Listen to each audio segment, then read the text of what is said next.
They say Mr. Fulcrum's Funhouse was the greatest show on Earth. They also say it no longer exists. But I know better, because in 1986, my family disappeared inside it, and I haven't stopped searching since.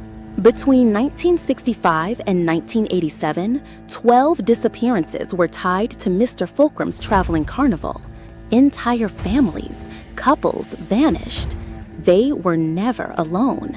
They disappeared in full view of crowds during acts packed with hundreds of spectators. One moment, they were laughing in the stands, eating popcorn. The next, gone. No one ever saw them again. Not even a scream. At the time, no one wanted to believe it. The Funhouse was too good. A magical place in the middle of nowhere where tigers fought bears, seances summoned strange visitors, a man dressed as a worm sprang from tunnels to grab your ankles, and sometimes goats talked. The tricks were legendary, the food exotic. People wanted to believe it was all part of the show, even the disappearances. Because Mister Fulcrum, he had a charm about him. Polite, mid-Atlantic accent, unplaceable features. But when he spoke, you listened. They say rooms grew colder when he entered, that dogs barked and children cried. But still, they came. We came. In June of 1986, my family attended Mister Fulcrum's magic show. We sat in the center section. I was 7. Mom held my hand. Dad had just bought me a candied apple. Then it happened. The floor beneath them opened. Circus clowns emerged from below and pulled them down, silently, swiftly. And me? I thought it was part of the act. I waited for them to reappear on stage, waited through the fire dancers, through the sword swallowers, until Madame Levitt stepped forward, a woman with obsidian curls and gemstone rings gliding like a goddess across the stage.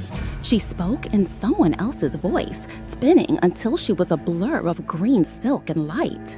And then, in a thunderous burst, she vanished. So did Mister Fulcrum. That night, I ran to the police.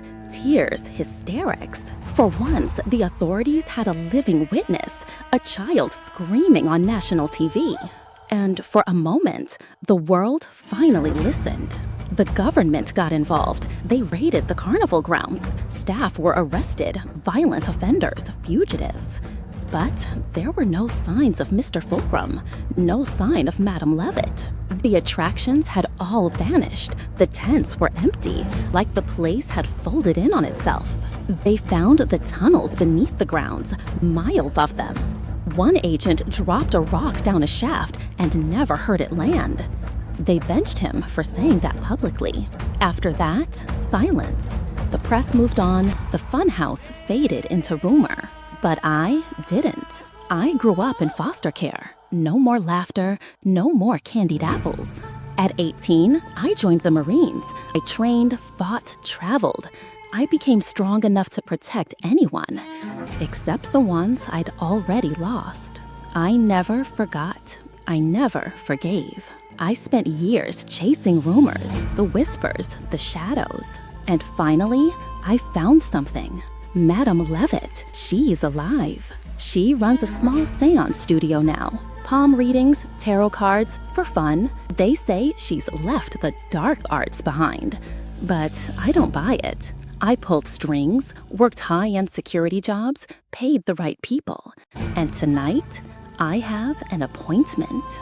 If you're hearing this, it means I didn't come back. But if I do come back, you'll be hearing from me again. Not as a victim, not as a witness, but as the one who finally ends Mister Fulcrum's legacy.